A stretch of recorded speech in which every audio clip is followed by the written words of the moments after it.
ಸ್ನೇಹಿತರೆ ನಮಸ್ತೆ, ಇದು News18 ಡಿಜಿಟಲ್.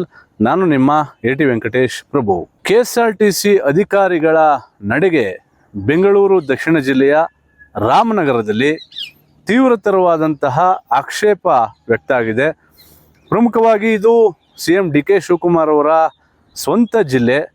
ಅಂದರೆ KSRTC ಅಧಿಕಾರಿಗಳು ನಡ್ಕೊಂಡಂತಹ ಅವರ ನಡವಳಿಕೆಗೆ ಈಗ ಸಾಕಷ್ಟು ಸಾರ್ವಜನಿಕ ವಲಯದಲ್ಲಿ ಅಪಸ್ವರ ಎದ್ದಿದೆ. ಯಾಕಂದರೆ ರಾಮನಗರದ ಜಿಲ್ಲಾ ಕೇಂದ್ರದಲ್ಲಿ ಇರತಕ್ಕಂತಹ KSRTC ಬಸ್ ನಿಲ್ದಾಣದಲ್ಲಿ ಯಾರು ಮಳಿಗೆಗಳನ್ನು ಬಾಡಿಗೆಗೆ ಪಡೆದು ವ್ಯಾಪಾರ ವಹಿವಾಟನ್ನು ಮಾಡ್ತಾಯಿದ್ರು, ಸರಿಸುಮಾರು 10ರಿಂದ 11 ಅಂಗಡಿ ಮಳಿಗೆಗಳನ್ನು ಏಕಾಏಕಿ ಬೀಗ ಹಾಕಿಸುವ ಮೂಲಕ ಆ ಅಂಗಡಿ ಮಳಿಗೆಗಳ ಮಾಲೀಕರನ್ನು ಆಚೆ ತಳ್ಳುವ ಮೂಲಕ ಪೊಲೀಸರ ಸಹಾಯದೊಂದಿಗೆ ಇವತ್ತು KSRTC ಇಲಾಖೆಯ ಅಧಿಕಾರಿಗಳು ತಮ್ಮ ದೌರ್ಜನ್ಯವನ್ನು ಮೆರೆದಿದ್ದಾರೆ.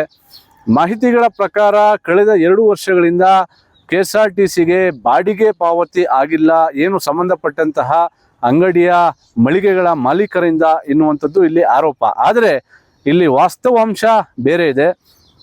ಕಳೆದ 10-11 ವರ್ಷಗಳ ಹಿಂದೆ KSRTC ಅವರು ಒಂದು ಟೆಂಡರನ್ನು ಕರೀತಾರೆ. ಆ ಟೆಂಡರ್ ಪ್ರಕಾರ ಏನು ಉಮೇಶ್ ಎನ್ನುವಂತಹ ವ್ಯಕ್ತಿ ಟೆಂಡರನ್ನು ಪಡಿತಾರೆ. ಆ ಟೆಂಡರ್ ಮೂಲಕ ಅಂಗಡಿ ಮಳಿಗೆಗಳನ್ನು ಅವರು ತಮಗೆ ಏನು ತಮ್ಮ ಮೂಲಕ ಬಾಡಿಗೆಯನ್ನು ಪಡಿಲಿಕ್ಕೆ ಅವರು ಟೆಂಡರನ್ನು ಪಡೆದುಕೊಳ್ತಾರೆ. ಉಮೇಶ್ ಎನ್ನುವಂಥವರು ಮತ್ತೊಬ್ಬ ವ್ಯಕ್ತಿಗೆ, ನಟೇಶ್ ಎನ್ನುವಂತಹ ವ್ಯಕ್ತಿಗೆ ಆ ಟೆಂಡರನ್ನು ಸಬ್ ಟೆಂಡರನ್ನು ಕೊಡ್ತಾರೆ. ಅಂದರೆ ತಾನು ಸರ್ಕಾರದಿಂದ ಟೆಂಡರನ್ನು ಪಡೆದು ಅವರು ಮತ್ತೊಬ್ಬ ನಟೇಶ್ ಎನ್ನುವಂಥ ವ್ಯಕ್ತಿಗೆ ಸಬ್ ಟೆಂಡರನ್ನು ಕೊಡ್ತಾರೆ. ಆ ನಟೇಶ್ ಎಂಬಾತ ವ್ಯಕ್ತಿ ಇನ್ನೊಬ್ಬ ಚನ್ನಪಟ್ಟಣದ ಅಭಿನಂದನ್ ಎನ್ನುವಂತಹ ವ್ಯಕ್ತಿಗೆ ಅವರು ಮತ್ತೆ ಅವರಿಂದ ಸಬ್ ಟೆಂಡರನ್ನು ಅವರು ಕೂಡ ಕೊಡ್ತಾರೆ. ಇದು ಸರ್ಕಾರದಿಂದ 3 ಜನ ವ್ಯಕ್ತಿಗಳಿಗೆ ಇದು ಬದಲಿ ಆಗ್ತದೆ. ಆದರೆ ಇಲ್ಲಿ ಬಡವರಾಗಿದ್ದು ಮಾತ್ರ ಅಂಗಡಿ ಮಳಿಗೆಗಳ ಮಾಲೀಕರು. ಯಾಕಂದರೆ ಈಗ ಸರ್ಕಾರದ ನಿಯಮದ ಪ್ರಕಾರ ಯಾರು ಟೆಂಡರನ್ನು ತೆಗೆದುಕೊಂಡಿದ್ದ ಆ ವ್ಯಕ್ತಿ ಮತ್ತೊಬ್ಬನಿಗೆ ಕೊಟ್ಟು, ಆತ ಇನ್ನೊಬ್ಬನಿಗೆ ಕೊಟ್ಟು, ಈಗ ಯಾರು 3ನೇ ವ್ಯಕ್ತಿ ಸಬ್ ಟೆಂಡರನ್ನು ಪಡೆದಿದ್ದ ಆತನಿಗೆ ಆ ಅಂಗಡಿ ಮಳಿಗೆಗಳ ಮಾಲೀಕರು ಬಾಡಿಗೆಯನ್ನು ಪಾವತಿ ಮಾಡಿರ್ತಾರೆ. ಅದಕ್ಕೆ ಸೂಕ್ತವಾದಂತಹ ದಾಖಲಾತಿಗಳನ್ನು ಅವರು ಇಟ್ಕೊಂಡಿದ್ದಾರೆ. ಆದರೆ ಕಳೆದ ದಿನ ಇಲ್ಲಿ ಪ್ರಶ್ನೆ, ನಿಮ್ಮ ಅಂಗಡಿ ಮಳಿಗೆಗಳ ಏನು ಬಾಡಿಗೆ ವಿಚಾರ ನಮಗೆ ಗೊತ್ತಿಲ್ಲ. ಯಾಕಂದರೆ ನೀವು ಏನು ನಡೆಸ್ತಾ ಇದ್ದೀರಿ, ನೀವೇನು ಬಾಡಿಗೆಯನ್ನು ಪಾವತಿ ಮಾಡಿದಿರಿ ಕಳೆದ 2 ವರ್ಷಗಳಿಂದ, ಅದು ಸರ್ಕಾರಕ್ಕೆ ಪಾವತಿ ಆಗಿಲ್ಲ ಎನ್ನುವಂತಹ ನೇರವಾದಂತಹ ವಿಚಾರವನ್ನು ಇವತ್ತು KSRTC ಇಲಾಖೆಯ ಅಧಿಕಾರಿಗಳು, ಆ ನಿಲ್ದಾಣಕ್ಕೆ ಸಂಬಂಧಪಟ್ಟಂತಹ ಅಧಿಕಾರಿಗಳು ಇಲ್ಲಿ ಏಕಾಏಕಿ ಪೊಲೀಸರನ್ನು ಮುಂದಿಟ್ಕೊಂಡು ಇವತ್ತು ಆ ಅಂಗಡಿ ಮಳಿಗೆಗಳ ಮಾಲೀಕರನ್ನು ಆಚೆ ಹಾಕಿ, ಅಂಗಡಿಗಳಿಗೆ ಬೀಗ ಹಾಕಿ, ಸೀಲ್ ಹೊಡೆದು ಅವರಿಗೆ ತೊಂದರೆ ಕೊಡ್ತಕ್ಕಂತಹ ಕೆಲಸವನ್ನು ಮಾಡಿದ್ದಾರೆ. ಯಾಕಂದರೆ KSRTC ಇಲಾಖೆಯ ಈ ಒಂದು ಪ್ರಕ್ರಿಯೆ ಸಂಪೂರ್ಣ ಒಂದು ವ್ಯರ್ಥ. ಯಾಕಂದರೆ ಒಂದು ಕಡೆ ಸರ್ಕಾರ ಒಬ್ಬನಿಗೆ ಟೆಂಡರ್ ಕೊಡ್ತದೆ, ಆ ಟೆಂಡರನ್ನು ಆತ ಇನ್ನಿಬ್ಬರಿಗೆ ಬದಲಾವಣೆ ಮಾಡ್ತಾನೆ.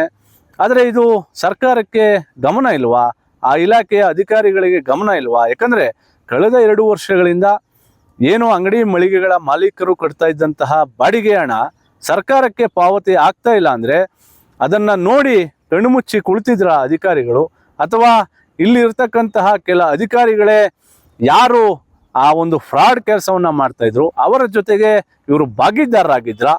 ಇದರಿಂದಾಗಿ ಇವತ್ತು ಅಂಗಡಿ ಮಳಿಗೆಗಳ ಮಾಲೀಕರು ಬೀದಿಗೆ ಬಂದ್ರ? ಇಷ್ಟೆಲ್ಲ ನೂರಾರು ಪ್ರಶ್ನೆಗಳು ಇವತ್ತು ಉದ್ಭವ ಆಗ್ತಾ ಇದೆ. ಯಾಕಂದರೆ ಒಂದು ರೀತಿ KSRTC ಇಲಾಖೆ ಈಗಾಗಲೇ ರಾಜ್ಯದಲ್ಲಿ ನಷ್ಟದಲ್ಲಿದೆ.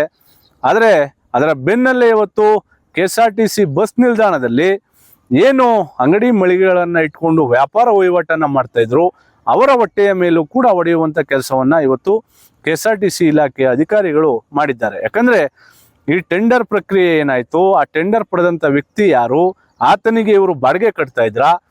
ಅಂದರೆ ಕಳೆದ 2 ವರ್ಷಗಳಿಂದ ಬಾಡಿಗೆ ಹಣ ಪಾವತಿ ಆಗಿಲ್ಲ ಅಂದರೆ ಈ KSRTC ಇಲಾಖೆಯ ಅಧಿಕಾರಿಗಳು ಏನು ಮಾಡ್ತಾಯಿದ್ರು?